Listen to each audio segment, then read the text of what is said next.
जय स्वामीनारायण। आप सौने जाजाथी जय स्वामीनारायण। व्यासपीठ पर विराजमान शास्त्री महाराज घनश्याम स्वामीजीना चरणों में मारा प्रणाम वंदन आदर सा जय स्वामीनारायण। अमरेली मंदिर थी पधारेला पूज्य संतों ने मारा प्रणाम। ईश्वरिया महादेव श्री स्वामीनारायण मंदिरना प्राण प्रतिष्ठा महोत्सव में श्रीमद् भागवत दशम स्कंद पारायण नो मंगल प्रारंभ आजे आपणा गाम में थई रह्यो छे।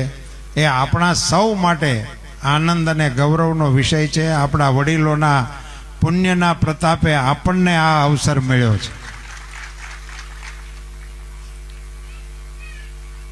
वर्षों पहला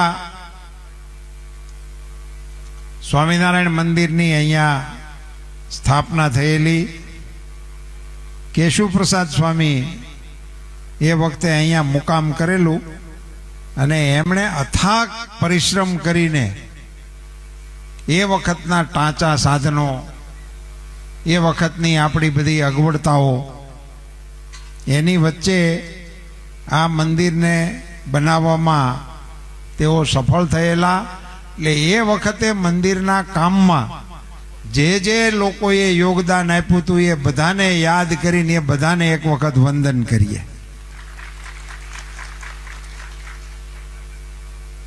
મને યાદ છે કે એક સાધુ તરીકે મેં કેશુપ્રસાદને વેકરો સાળતાય જોયેલા, પાયો બૂરતાય જોયેલા, પાણી રેડતાય ભાળેલા।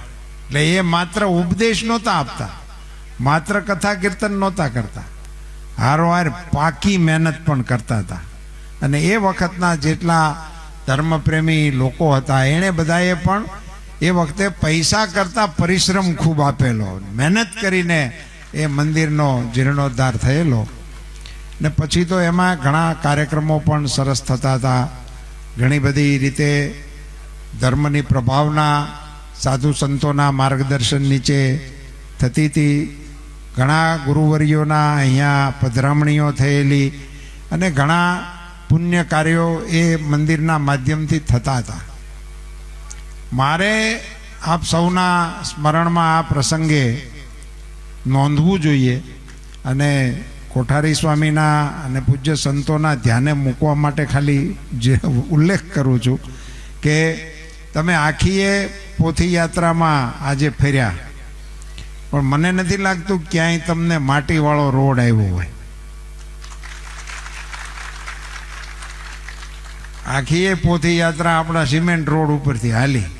ए गोपीनाथ भगवाननी कृपा गाम उपर कहेवाय।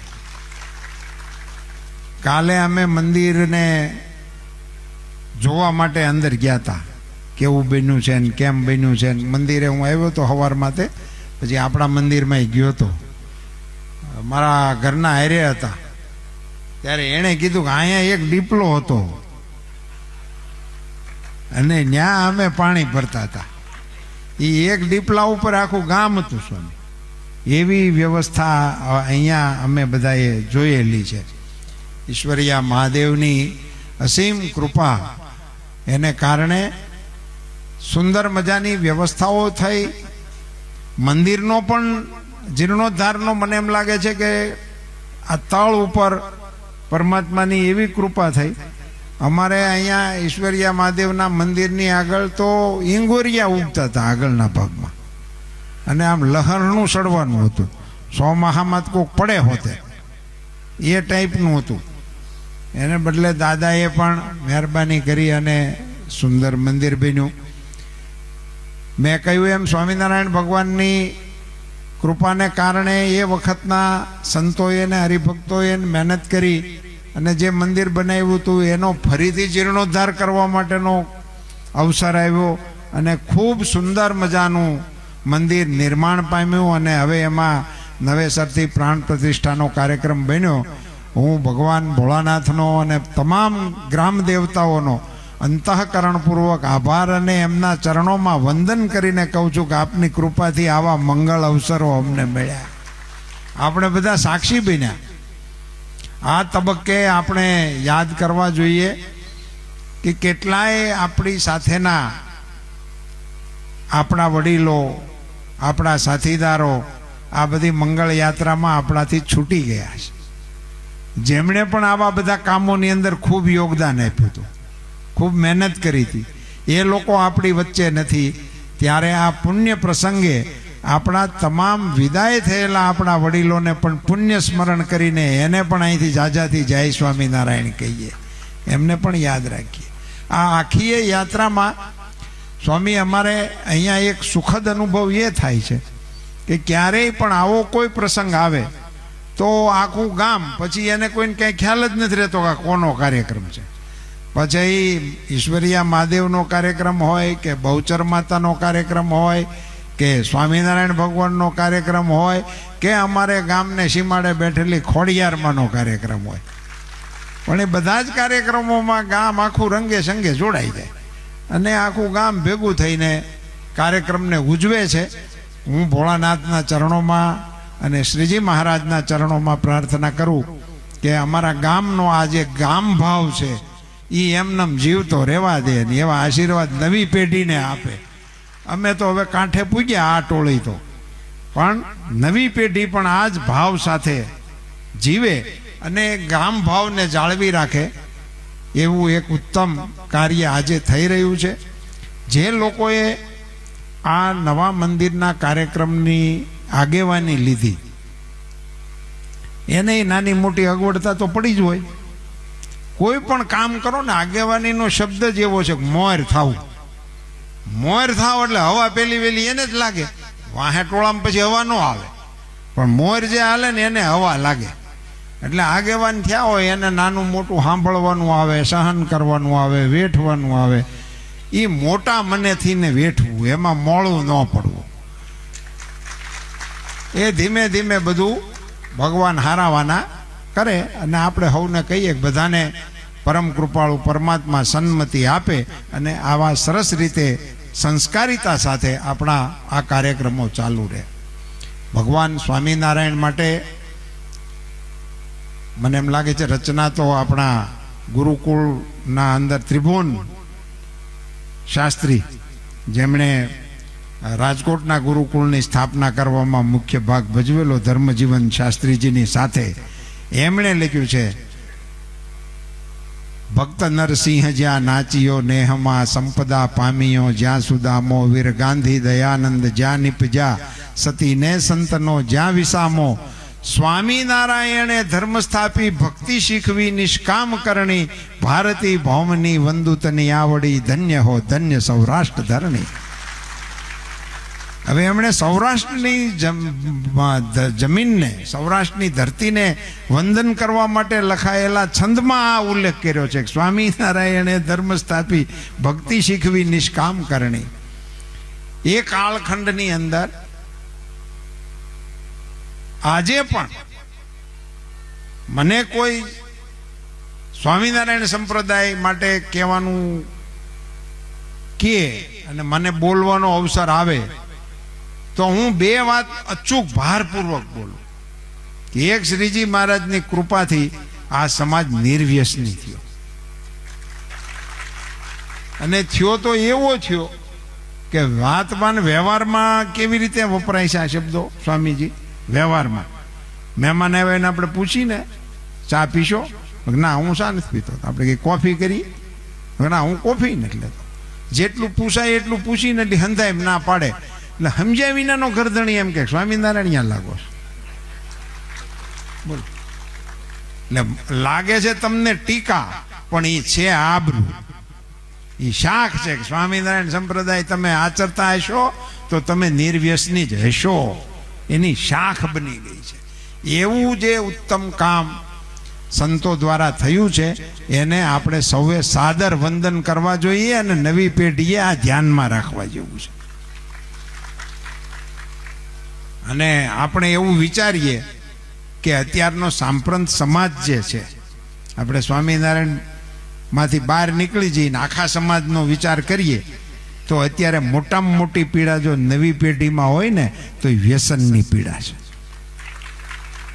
એટલે સ્વામિનારાયણ ભગવાને જ્યારે આ આંદોલન ચલાવ્યું હશે ને ધર્મ સ્થાપના કરતા હશે ત્યારે એને તો ઘણી કાંટી પડી છે, પણ ત્યારે એમણે જે મુખ્ય પ્રસ્થાપના કરી હતી એ આજે પણ પ્રાસંગિક છે. વધતા એની કરતાં હું એમ કહું છું તે વખત કરતાં અટાણે વધારે જરૂરિયાત છે એવી એમની એક ઘટના છે. શિક્ષણ ક્ષેત્રે શ્રીજી મહારાજના પંથે ચાલેલા સંતોએ ખૂબ મોટું કામ કર્યું, ખૂબ મોટું કામ કર્યું.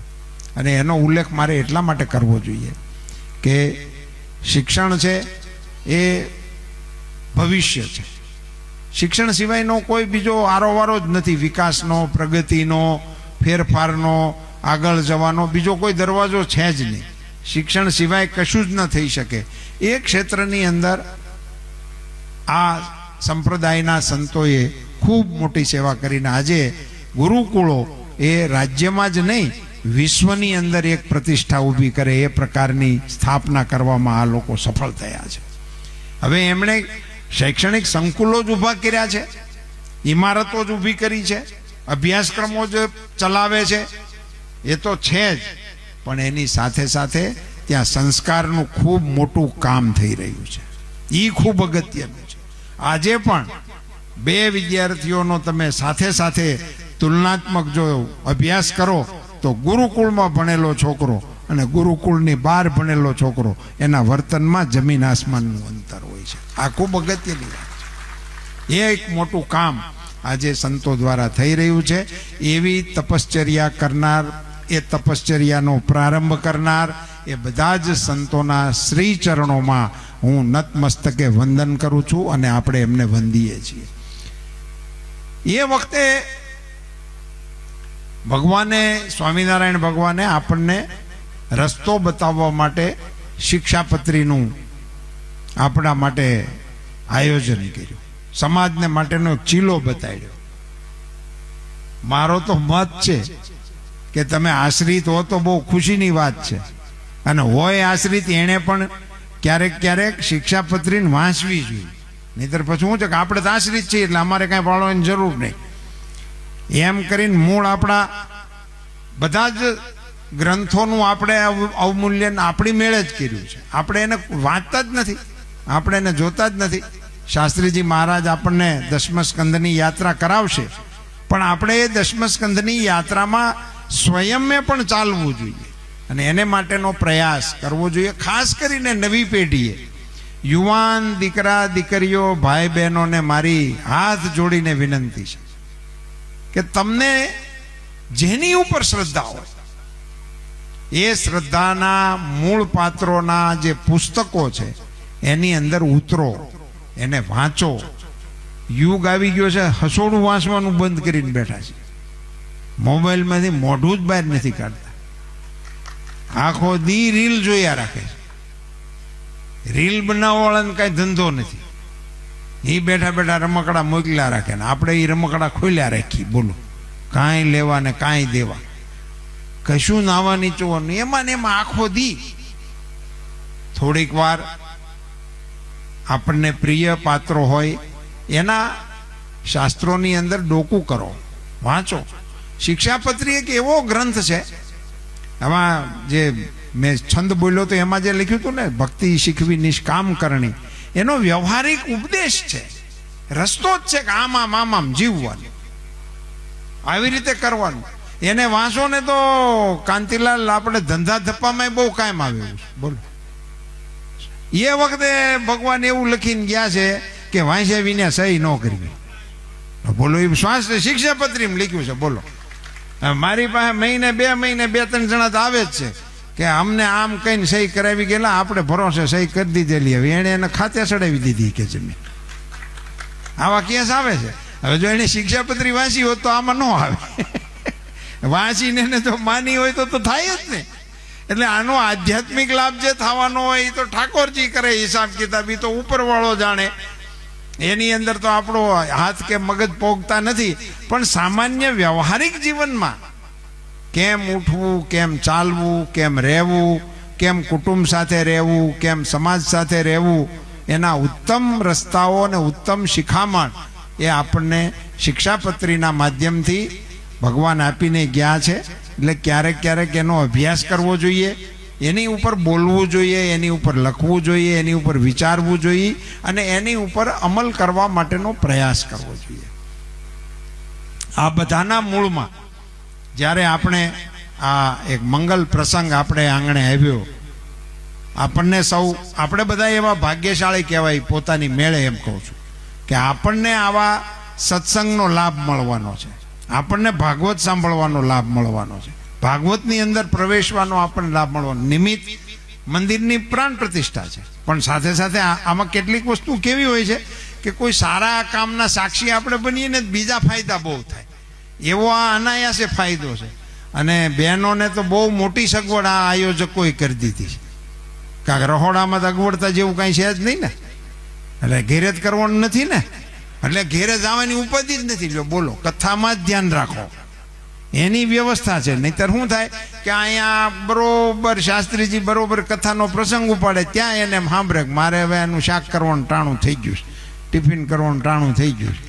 એટલે એમાંથી આ આયોજકોએ બધાને મુક્ત રાખ્યા છે. એટલે પ્રેમથી પ્રસાદે મળવાનો છે અને ભજન અને ભોજન બંનેનો સુયોગ કરવા માટે હું આયોજકોને અભિનંદન અને ધન્યવાદ આપું છું. એટલે નિરાતે કથામાં બેસજો અને કથાને તમારામાં બેહવા દેજો. આ બે કામ આપણે એક હારે કરવા જેવા છે. ઘણી વખત નહીંતર આપણે બેહીએ કથામાં, પણ ધ્યાન પાછું આપણું ન્યા જ હોય, રોડે રોડ, કે ઘેરે કોઈ ગયું છે, કોઈ આવ્યું છે, શું થયું છે, શું નહીં થયું હોય એમાં પડતા નહીં. એ બધું હાલ્યા જ રાખે છે. આપણે નહોતા તે દી એ હાલતું હતું, આપણે છીએ તો એ હાલે છે, અને આપણે નહીં હોય ને તો એ અહીંયા કિલકારા હાલતા જ છે. એટલે મોજમાં રહેજો અને નિરાતે ભગવાનની કથાની અંદર મન લગાવીને બેસજો અને કથાને આપણામાં બેસવા માટેનો અવકાશ આપજો. આ બધા જે શાસ્ત્રીઓ આપણી સામે વાત કરતા હોય છે એ વ્યાસપીઠ છે. આ આપણી ઉત્તમમાં ઉત્તમ પરંપરાનું વાહન છે. આપણા પૂર્વજો આપણા માટે આવી ઉત્તમ વ્યવસ્થાઓ કરીને ગયા છે કે આવા પ્રસંગોએ આવું આયોજન થાય તો આ માધ્યમથી ફરીથી આપણને રસ્તો ચીંધાડે. આપણે આપણા કામમાં એટલા બધા વ્યસ્ત હોઈએ છીએ અને બધા મોટે ભાગે લોકો એવું કહે છે કે અમારી પાસે ટાઈમ જ નથી. મોટા ભાગના લોકોને તમે પૂછો ને કે આ કર્યું તો પણ ટાઈમ જ ક્યાં મળે છે. મંદિરે ગયા હતા, અરે મોડું બહુ થઈ જાય, પછી મારે આમ જવું પડે. એટલે ભાઈ તમને મંદિરે જવામાં જ ટાઈમ ઘટે છે, તમને એકાદી માળા કરવામાં જ ટાઈમ ઘટે છે, તમને એકાદું ભગવાનનું નામ લેવામાં જ ટાઈમ ઘટે છે. અને આખરે ટાઈમનો સરવાળો થઈને જ્યારે પૂરું થવાનું થાય ને પછી તમને ગમે એવું મન થાય ને ત્યારે એક વખતે રામ બોલવા દેવાનું નથી. એવી કોઈ વ્યવસ્થા નથી કે કોઈ 100 કરોડ રૂપિયા આપીને એમ કે ને ભાઈ અડધી કલાક આપો, 100 કરોડ રૂપિયામાં અડધી કલાકનું એક્સટેન્શન આપો. 100 કરોડમાં અડધી કલાકનું એક્સટેન્શન મળતું નથી. આંખ ગઈ તો એ ડુપ્લિકેટ મળતી નથી. કાન ગયા તો પછી કોઈ ડુપ્લિકેટ મળતું નથી. પછી બધું લગાડીએ છીએ આપણે આગુન પાછું, તો પછી આપણને લાગે કે મશીન લગાડ્યું છે, પછી એમાં બેટરી વહી ગઈ હોય એટલે આપણે બોલ્યા રાખીએ ને એ આપણી સામે જોઈને બીજું બોલ્યા રાખે. ત્યાં બધાને તકલીફ છે આ બધી. હવે આવા કિંમતી સાધનો તમે કોઈક દિવસ એકલા બેઠા બેઠા વિચારજો તો ખરા કે આંખ આપણી પાસેથી કોઈક વેચાતી માગે તમે શું ભાવી આપો. હાલો આપણે આ બધા અમારી પાસે તો કેસ આવતા હોય છે કે સાહેબ અમારો પેશન્ટને કિડની માટે દાખલ કર્યા છે પણ કોઈ એની લાગુ નથી પડતી, એટલે જો એક્સિડન્ટવાળા કોઈક મળે તો એમાંથી અમને મળી જાય એની માટેની વ્યવસ્થા કરજો. એટલે ભલામણ કરતા હોય, કોકને મળે કોકને ન મળે, એના આયુષ્યના અને એના વિષયો છે. પણ આપણી પાસેથી કોઈક આંખ માગે તો, આપણી પાસેથી કોઈ કાન માગે કે ભાઈ તારો એક કાન, મારે 2 કાનમાં ધાક પડી ગઈ છે, તારો એક દે તો આપણે શું ભાવો આપીએ? આપણે કોઈ દિવસ આની તપાસ નથી કરી કે ભાઈ આપણું એક પગ માગે કોક ભાઈ હાલો કે ભાઈ અમારે એકમાં ઘૂંટી વહી ગઈ છે, તમારી ઘૂંટી નાખવી છે. તમે એની કિંમત એક વખત બેઠા બેઠા નક્કી કરજો છે કે 2 આંખ એની આટલી 68 કિંમત ગણાય, 2 કાન એની આટલી 68 કિંમત કહેવાય. હવે આવું બધું હાવ ફ્રી ઓફ કોસ્ટ આપ્યું છે આપણને, હાવ મફતમાં આપ્યું. આપણને જેણે આપ્યું છે ને કોઈક દિવસ થેન્ક યુ તો મંદિરમાં જઈને કહેજો કે આવું હાવ મફતમાં તમે અમને આપ્યું. અમારા આ પંચાયતવાળા છે તો એ તરત તમને પાણી મોકલે તો વારો વાહોમાં બિલ મોકલે. આવે છે ને બિલ પાણીનો નહીં, પછી ટેક્સ વધારે હોતે મહાનગરોમાં તેને હાટું આંદોલન થાય કે આ મારા રોયા બેઠા બેઠા ટેક્સ વધારવાનું જ કામ કરે છે. પાણી આપે તો બિલ મોકલે. અહીં લાઇટનું આવે તો આપણા ગામવાળાને ખબર જ છે, મેં 24 કલાક વાળું કર્યું હતું, ઠરાવ કર્યો હતો અહીં ભેગા થઈ સ્વામી અહીં મંદિરમાં અટાણે આ 24 કલાક થઈ ગઈ. મોદી સાહેબે શરૂ કર્યું પછી મેં એની પહેલાં અહીં અમારા ગામમાં 24 કલાક કરી હતી. હું ધારાસભ્ય છું તો તામા કરી નાખી એ 24 કલાક આપણા ગામમાં. તે 24 કલાક કર્યું ને મીટર મૂક્યા ઓલ્યા મશીન ઓલા ઓટોમેટિક હાલે એવા. તે ગામના બધા ભેગા થઈને અહીં મંદિરે મારી વિરુદ્ધમાં ઠરાવ કર્યો એ કે આ 24 કલાક વાળું આપણે ન પોહાય, આપણે જે રૂટીન હતું એ ગોઠવી નાખો. તો મેં તપાસ કરી પૂછ્યું ભાઈ એવું શું કામ 24 કલાક થાય છે, શું કામ ઘટાડે? તો કાંઈ બિલ નથી પોહાતા અને ઓલામાં રેઢું હાલતું હતું. સ્વામી સમજી ગયા, એણે આ આંગળી કરી. તો આ બધું જે છે એ વીજળી આપણે વાપરીએ તો તરત બિલ આવે, પાણી વાપરીએ તો બિલ આવે. અને આ દરરોજ સવારમાં કોર કાઢીને આપણી ઉપર આશીર્વાદ સૂર્યનારાયણ મોકલે. એણે આખી જિંદગીમાં આપણને કોઈ દી બિલ મોકલ્યું નહીં. આટલો સરસ આપણી ઉપર વરસાદ વરસાવે ઈશ્વર. એણે કોઈ દી ટપાલ ન લખી કે ભાઈ તારી ઉપર 60 સોમાહા ગયા, દર સોમાહાનું આટલું કેવડું થાય બિલ. નો પાણીનું બિલ મોકલ્યું, નો વીજળીનું બિલ મોકલ્યું, નો પવનનું બિલ મોકલ્યું. એવા ઈશ્વરને સ્મરણ કરવા માટેના આવા અવસરો આવે અને એ અવસરોને લિપિબદ્ધ કરવા માટે જુદી જુદી વખતે જુદા જુદા સંતોએ, જુદા જુદા ઋષિઓએ, જુદા જુદા આચાર્યોએ જુદી જુદી વિધિઓ કરી અને જુદી જુદી પદ્ધતિઓ આપણને મૂકીને આપી. એમાંની એક પદ્ધતિ એ આ શ્રીજી મહારાજના સંતોને શ્રીજી મહારાજે આપણને આપી. આપણું સદભાગ્ય છે કે આપણા ગામમાં એનો ફરીથી પ્રાણ પ્રતિષ્ઠા કરવાનો અવસર આવ્યો. જે લોકોએ આમાં ઉમદા દાન આપ્યું હોય એ બધા જ ને હૃદયપૂર્વકના અભિનંદન. એમના માતા પિતાઓને પણ વંદન કે તમને ઉદાર હાથે દાન આપવાની પ્રેરણા આપી. જેમણે દાન આપ્યું એના તો ખૂબ ખૂબ વખાણ અને અભિનંદન. પણ આ ખાલી દાનથી ન થાય, આમાં ઘણું બધું કામ કરવું પડે. અહીંથી ઘણા બધાના અહીંયા માનો કે અહીં અમારું સન્માન થયું એમ દાતાઓનું પણ કદાચ સન્માન બધા લોકો કરશે, મુખ્ય આગેવાનોનું પણ સન્માન થશે, ક્યારેક ક્યારેક એના નામે આવશે. પણ જેણે આ રહોડામાં કાહટી કરી છે ને એનું ક્યારેય નામ નહીં આવે. એ બધા જ સ્વયંસેવકો માટે એક વખત જોરદાર તાલી વગાડો. એ લોકોએ કાળી મહેનત કરીએ છીએ ને એટલે આપણે અહીં બેઠા બેઠા જલસો કરીએ છીએ. આ બધું ઊભું કરવામાં આ બધું એમને રાતોરાત આપણને મજા આવે એટલું જ. એ મજા માટે વળ કોકે ખાધો હોય. એ બધાએ જેણે મહેનત કરી છે એ બધાને પણ આપણે યાદ રાખીએ ને એને બધાને પણ અભિનંદન આપીએ, ધન્યવાદ કરીએ. એક નાનકડો વિષય હંમેશા હું હમણાં બધી જ જગ્યાએ, બધા જ પ્રસંગોમાં, બધા જ સમાજમાં અને બધા જ વિભાગમાં કહું છું.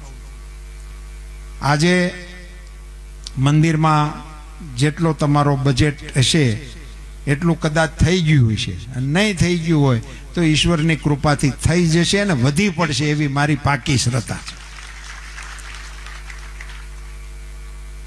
એટલે આપણા પ્રોજેક્ટો તો થઈ જાય છે, એટલે તો બધાની શ્રદ્ધા છે તો થાય છે. આ કાર્યક્રમ પણ આટલો સરસ મજાનો ચાલે છે.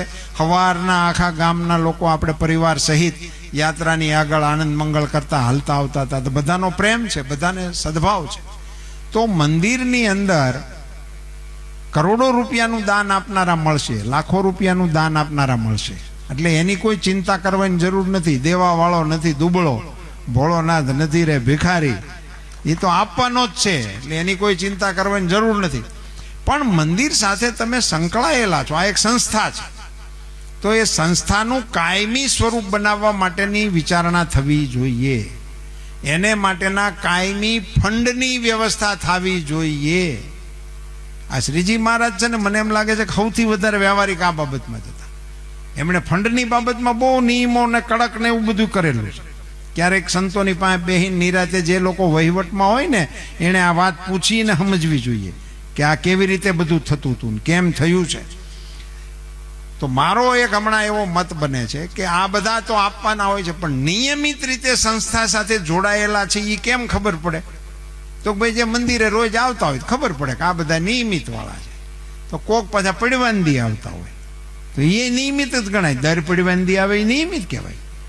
ઘણા 7-8 પડવે એક વખત આવતા હોય, હું તો એને નિયમિત ગણું છું. 7-8 પડવે એક વખત આવે છે એટલે ખબર તો છે કાંઈ જવા જેવું છે, પણ એને વિધિવત રીતે કરવા માટે 1 રૂપિયો રોજ આપવા માટેનો નિયમ બનાવવો જોઈએ. રોજ 1 રૂપિયો આપવા. મેં ગુરુકુળ રાજકોટમાં આ વાત કરી હતી અને એના વિદ્યાર્થીઓને અપીલ કરી હતી, સ્વામી, કે તમે બધા અહીં રૂપિયામાં ભણી ગયા, ત્યાં ફી 1 રૂપિયો છે. 1 રૂપિયામાં જ કોઈ ભણાવે? 1 રૂપિયામાં છોકરો વાપરવાય નથી લેતો. હવે એને બદલે 1 રૂપિયામાં ભણાવે છે. એ વિદ્યાર્થીઓને મેં અપીલ કરી હતી કે તમે 1 રૂપિયો દઈને ભણ્યા, હવે તો તમે નોકરીએ ચડ્યા, ધંધાએ ચડ્યા, હવે તો તમે લાખો કરોડો રૂપિયા કમાવો છો, તો હવે તો તમે જીવો ત્યાં સુધી રૂપિયો આપો, 1 જ રૂપિયો આપો, લાખ જોતા જ નથી. અને બધા વિદ્યાર્થીઓ એમાં જોડાણા. આજે હજારો લોકો એ 1 રૂપિયામાં જોડાયેલા છે. ગુરુકુળનો આંકડો ક્યારેક ક્યારેક કોક મગાવજો, એટલે ક્યાંક ક્યાંક કહેવામાં કાયમ આવ્યો છે. હજારો લોકો રોજનો 1 રૂપિયો નાખે છે અને એને લીધે ખૂબ એક મોટું સ્થાયી ફંડ ઊભું થાય. એનો ફાયદો એ થાય કે આજે આપણે મૂકીએ અને અહીંયા આપણા ગામમાં તો હવે પ્રેક્ટિસમાં પણ આવી ગયું છે. આપણે ગામનું ફંડ 1 રૂપિયાવાળું કરીએ જ છીએ. એનો સ્વામી અમારે અહીંયા આંકડો બહુ મોટો થઈ ગયો છે. એ હવે લાખમાં થવા આવ્યો છે. મને અત્યારે એક્ઝેક્ટ આગ નથી, પણ અમારા સરપંચ વગેરેને ખબર હોય. અમે દર વર્ષે બોલીએ પણ છીએ. એ લાખમાં રકમ આવી ગઈ છે 1 રૂપિયાવાળાની, અને એ વાપરવાનું નહીં.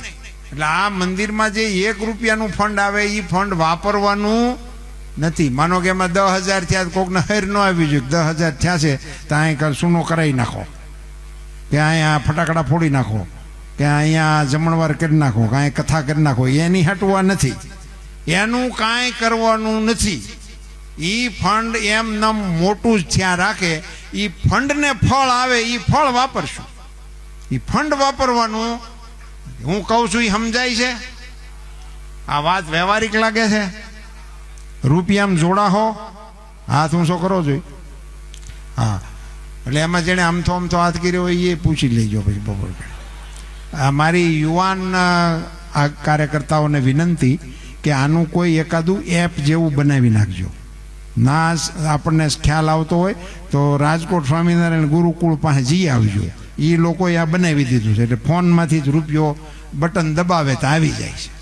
એટલે એનું એક એકાઉન્ટ બની જાય, વિગતવાર એનો વ્યવહાર ચાલે એવું એક ફંડ આપણી આ નવી પ્રાણ પ્રતિષ્ઠા મહોત્સવ પછી મંદિરમાં શરૂ થાય અને ઈશ્વરની કૃપાથી એ આજીવન ચાલ્યા રાખે અને એક પરમેનન્ટ ભંડોળ ઊભું થઈ જાય. તો એક બચત જે છે ને એ એક બહુ મોટી વાત છે. એનો ઉપયોગ આપણે ત્યાં થતો રહેશે. એ આપ બધા કરજો. યુવાન ભાઈ બહેનોને મારી વિનંતી છે કે આપ બધા પણ નિયમિત મંદિરે જવા માટેનો પ્રયાસ કરવો જોઈએ. તમારી લાઈફસ્ટાઈલમાં પરિવર્તનો ખૂબ આવી ગયા છે, એનો અમારે કોઈ વિરોધ નથી. તમે ખૂબ ભણો, ખૂબ આગળ વધો, તમે દુનિયાની અંદર જઈ અને તમારું ને તમારા પરિવારનું નામ રોશન કરો, પણ સાથે સાથે આપણા કુટુંબના, આપણા કુળના મૂળ સંસ્કારોની સ્મૃતિમાં પણ રહો કે તમે કોના દીકરા છો, તમે કોના દીકરી છો, તમારું મોહાળ કોણ છે, એની કંઈ આબરૂ છે, એ આબરૂ તમારા હાથમાં છે. એને વધારો, ઘટાડો નહીં, એની અંદર ઉમેરો કરો અને મંદિરોની સાથે સંકળાયેલા રહો. જેટલું હોય એટલું. આપણે મંદિરે બેઠું રહેવું એવું કોઈ શાસ્ત્રમાં કીધું નથી, પણ મંદિર સાથેનું અનુસંધાન આપણું હોવું જોઈએ. તમે 1 રૂપિયો આપશો તમારો રૂપિયો નહીં ઘટે, પણ સવારમાં તમને એમ થશે કે મારે રૂપિયો નાખવાનો છે તો તમને મંદિરનું સ્મરણ થશે, તમને સંતોનું સ્મરણ થશે, તમને તમારું સ્મરણ થશે અને એવા સ્મરણ થકી તમે રાજમાર્ગ ઉપર હાલવાનું ચાલુ રાખશો. એટલી વાત સાથે આયોજકોને અભિનંદન સાથે પૂજ્ય શાસ્ત્રીજીના ચરણોમાં પ્રણામ સાથે આપ સૌના હૃદયમાં બિરાજમાન પરમાત્માને મારા રામ રામ. જય શ્રી કૃષ્ણ, જય સ્વામિનારાયણ.